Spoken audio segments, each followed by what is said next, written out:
Undas, no unnecessary obstruction inside the cemetery, North and South Cemetery and Islamic Cemetery. Isang mapagpalang araw po sa ating lahat. Nandito po tayo ngayon sa Manila North Cemetery kung saan ating nasipat ang maagap na pagtalima ng pamunuan ni Manila North Cemetery Director Daniel Dandantan ugnay sa zero obstruction na direktiba ni Manila Mayor Isko Moreno Dumagoso sa loob ng naturang sementeryo.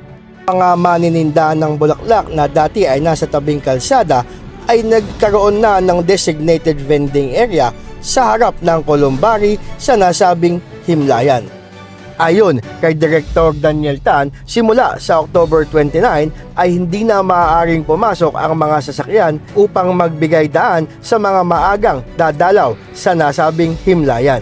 Kaugnay nito, nanawagan si Director Tan sa mga senior citizens na maaaring dumalaw ng maaga. Paalala po natin sa mga kababayan po natin, lalo-lalo na po sa mga lolo't lola ko, sa mga senior citizen, PWD, sa mga bata. Sana po dumalaw na po sila bukas habang pwede pa po ipasok yung sakyan. Nasa ganoon, hindi po sila mahirapan. Kasi po sa October 29, bawal na po yung sakyan nila.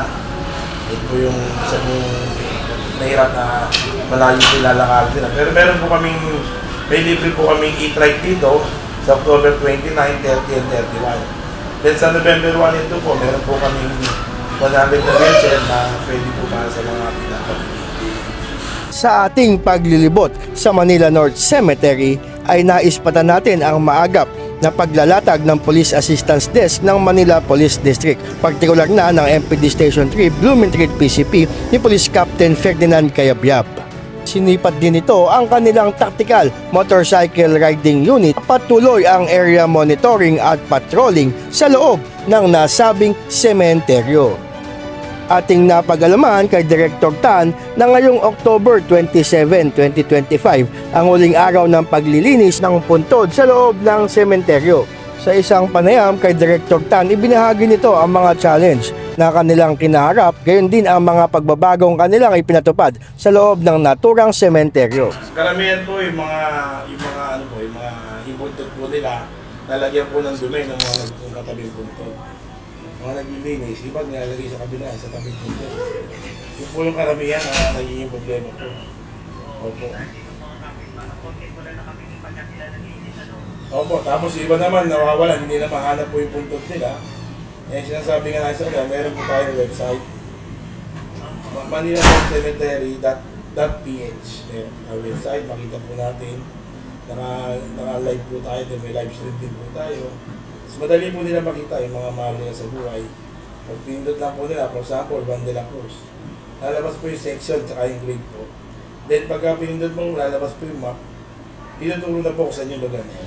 Base kay Director Daniel Tan na ang huling libing sa nasabing himlayan ay sa October 28, 2025 at ang sementeryo ay magbubukas para sa mga dadalaw simula October 29, alas 5 ng umaga hanggang alas 9 ng gabi sa November 2, 2025. Ang pagbabalik ng regular na serbisyo ng Manila North Cemetery ay sa November 3 matapos ang paggunita ng undas. Sa October 29 magsisimula ang deployment ng mga kapulisan ni Acting Chief PNP Police Lieutenant General Jose Melencio Nartates Jr. sa area. Sa magiging bantay seguridad ng mga kapulisan ay nagpakalat ng mahigit 60 piraso high definition na CCTVs ang pamunuan ni Director Daniel Tan sa loob at paligid ng nasabing sementeryo. Open po natin 5 AM hanggang 9 PM po. Meron po, marami po tayong mga CCTVs ngayon sa loob ng sementeryo. Meron po tayong 64 CCTVs.